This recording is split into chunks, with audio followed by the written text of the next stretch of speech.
नमस्कार दोस्तों, मेरा नाम हेमंत कुमार गैरोला। स्वागत है आपका मेरे यूट्यूब चैनल में। आज बात करेंगे पेशावर कांड के महानायक वीर चंद सिंह गढ़वाली। 1891 में गढ़वाल में एक किसान परिवार में जन्मे वीर चंद सिंह गढ़वाली। इनके पिता इन्हें पढ़ा नहीं सके, परंतु पढ़ने में रुचिवान थे। इन्होंने अपनी मेहनत से पढ़ा और उसके बाद 1914 में लैंसीडॉन में अंग्रेजी सैनिकों में भर्ती हुए। और ये उस समय की बात है जब प्रथम विश्व युद्ध की शुरुआत थी और अंग्रेजी हुकूमत ने इनको फ्रांस भेज दिया प्रथम विश्व युद्ध में।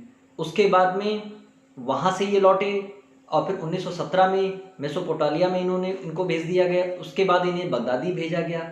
इसी तरीके से जब विश्व युद्ध समाप्ति की ओर आया तो भारत में जितने सैनिक इन्होंने भर्ती किए थे उसमें से इन्होंने छांटना शुरू कर दिया। जो काम के नहीं रह गए थे उनको निकाल दिया। तो इस तरीके से वीर चंद गढ़वाली को निकाला तो नहीं, लेकिन हवलदार से इनको डिमोट कर दिया था।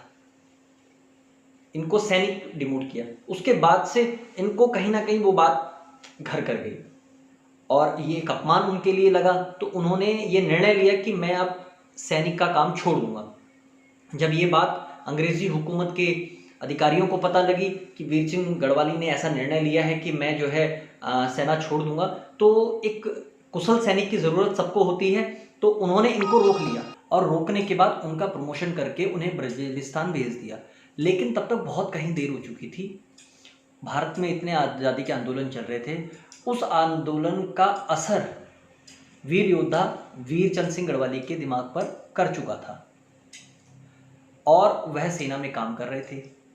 जब इस मानसिकता का पता अंग्रेज़ों को चला तो उन्होंने उनको खैबर दर्रे पर भेज दिया।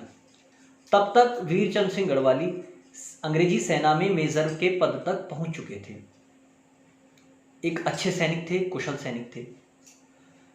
उस दौरान पेशावर में खान अब्दुल गफार के नेतृत्व में लाल कुर्ती आंदोलन जोरों शोरों पर था।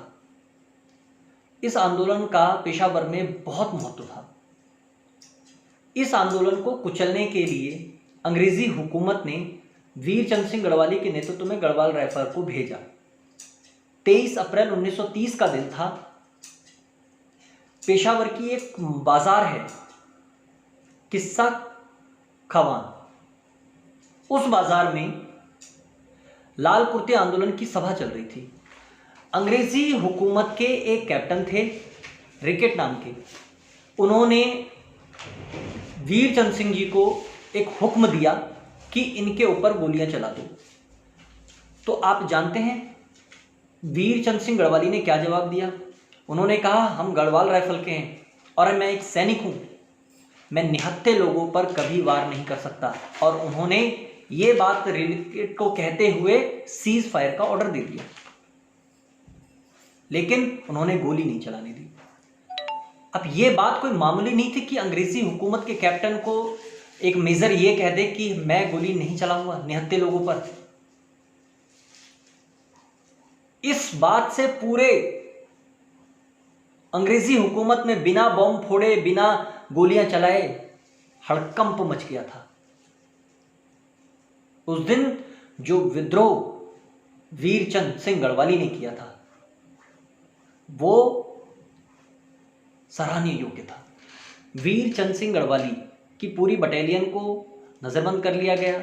इनके ऊपर राजद्रोह का मुकदमा चलाया गया और इनकी सारी संपत्ति जब्त कर ली।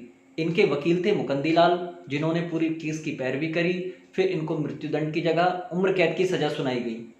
11 साल की सज़ा इन्होंने काटी। सज़ा काट के ये बाहर आए। बाहर आने के बाद सिलसिला थमा नहीं। यह राजनीति में सक्रिय रहे, क्रांतिकारियों के विचारों से प्रभाव थे, जगह जगह आंदोलनकारियों से ये मिलते रहते थे।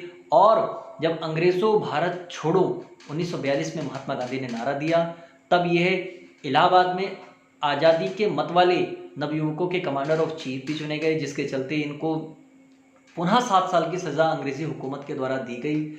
इस महान शख्स ने आज़ादी के बाद चुनाव भी लड़ा कम्युनिस्ट पार्टी से, और ये चुनाव हार गए और अक्टूबर 1979 में इनकी मृत्यु हो गई।